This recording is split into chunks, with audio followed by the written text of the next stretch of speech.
Hi, and thanks for watching our talk on embodied geometric reasoning with a social robot. We're really going to highlight the idea of embodied cognition in this geometric reasoning and how that relates to our interactions with a social robot. Because our cognition and problem solving is embodied. Some key findings that inform this work are that we construct and manipulate situation models of the problems we work on. For example, this student is reasoning about a geometry conjecture that has to do with the angles of a triangle. Her situation model is constructed that includes the triangle and those angles as she sort of understands them. And we know that gestures are produced as simulated actions that are related to this cognition. In this way, we can use our body to represent parts of the situation model in the real world.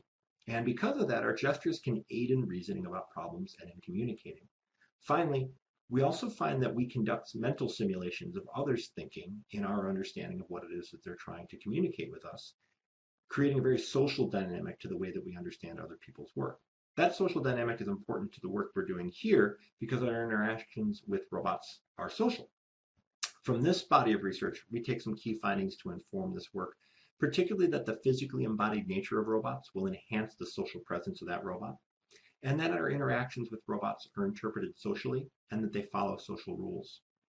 We can summarize some of this complex interaction through the cognitive human-robot interaction model from Bilgemutu, where things like the shape of the robot will impact our mental model of what that robot is about, how it reasons, how it does things, and that in turn will impact our actions.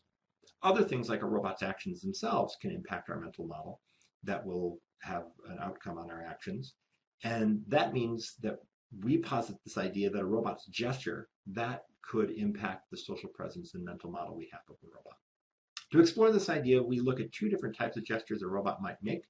The first is a beat gesture that follows along with the rhythm of speech or emphasizes parts of speech that do a lot of work to help us comprehend people's speech. They are dynamic movements, but they are important movements that happen when people talk. We also look at what we're calling dynamic representational gestures, where a robot might represent an object or an idea and dynamically change that through its gesture. The idea here is that the type of gesture and the use of gesture are going to have effects on the social presence and mental model of our robots that we interact with. In particular, the math reasoning that we might do with a robot, the mental model will be influenced about how we perceive the robot's internal or mental states. A dynamic gesture from a robot may imply more genuine reasoning activity and capacity for reading than other gestures. And a dynamic gesture may actually provide more socially and cognitively appropriate ways of communicating. Therefore, we would have a higher concept of a robot's ability to reason if it uses dynamic gestures, and we might have a higher concept of the robot's perception of our own internal states if it uses dynamic gestures. That leads to the following hypotheses: that a robot using dynamic gestures is going to lead to higher visual attention, higher dynamic gesture production, more accurate reasoning about proofs, and a higher rating of it as a partner and the quality of its gestures. To test these hypotheses, we designed a random controlled experiment where 30 participants worked with either a beat gesturing robot or a dynamic gesturing robot, where in both conditions the robot would read and reason about 4 conjectures. The participant would then follow up by reading and reasoning about 4 conjectures and then do a post-study survey. The conjectures that we used were all statements that describe geometrical relationships. For example, the area of a parallelogram is the same as the area of a rectangle with the same length and height. Participants were asked to state whether that was true or false and reason about it in the last 4, and in the first 4, a robot did that. For example, a robot might reason with speech acts by saying, okay, this is tricky. Let me think about it. If I have a rectangle, I can tilt the vertical sides of the rectangle to make a parallelogram. Okay, I think the area doesn't change because it's like shifting the sides to make a parallelogram and pushing it to the other side to make a rectangle. Note that these speech acts were the exact same in both conditions, and they were verbal utterances about the robot's reasoning. This reasoning was accompanied in the beat condition with beat gestures, where the robot would retract and extend its arms with multiple 1- or 2-handed pairs that would align with the robot's speech to sync with words that it was going to emphasize or the rhythm of the robot's speech. In the dynamic condition, the robot's speech was accompanied by dynamic gestures, where we based these gestures on beneficial reasoning gestures from prior work. And we created in each of these a representation of the initial state you can see on the left-hand side of the pictures, that were then dynamically changed to represent or test conditions in the conjectures. Each of the first four had its own custom set of dynamic gestures you can see aligned here, and they accompany the speech about the reasoning that the robot does. So what did we find?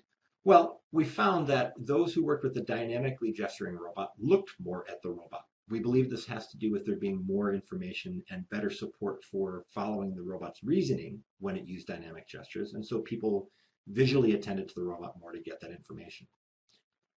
We also found that the use of gesture by the participants themselves was affected by the condition, where those who were in the dynamic condition had overall more gestures that were almost entirely representational gestures, which is why these two bar graphs are very similar here. And of those representational gestures, when they were then dynamically manipulated, this is again the participant changing their gesture to be dynamic, we found that those in the dynamic condition produced more dynamic gestures themselves. And finally, on our survey items, people describe the robot as a better study partner. They'd prefer to study with it in the future more in the dynamic condition, and that the dynamically gesturing robot had higher quality gestures. Let's look a little bit more at the participants' gestures. Again, they used more representational gestures if they were in the dynamic condition. And to give you an idea what that looks like, we can demonstrate here where one participant started by repeating the conjecture, the first part of it by saying, reflecting a point over the x-axis. Here she first represents the point with her hand and then rotates that point around an x-axis. Again, you can see how this relates to what might be a simulation model. And then she takes some moment to consider this new point placement, says the second part of the conjecture is the same as rotating at 90 degrees clockwise, and then takes her hand to rotate 90 degrees to a final position to consider whether or not this is a true statement.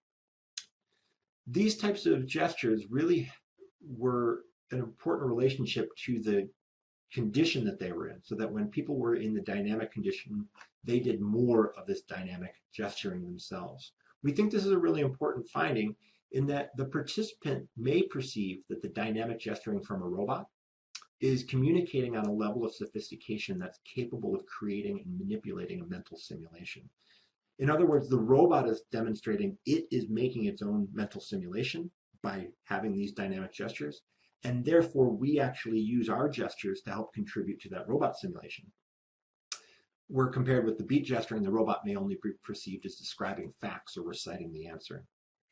We think these findings suggest that our mental model of the robot activity could be influenced by our perception of how the robot can communicate and think, and that robots with better gesture communication get more attention and are seen as better partners. We encourage you to look at our paper for more details about this, to reach out to us with any questions, and thank you for being here. We appreciate your time.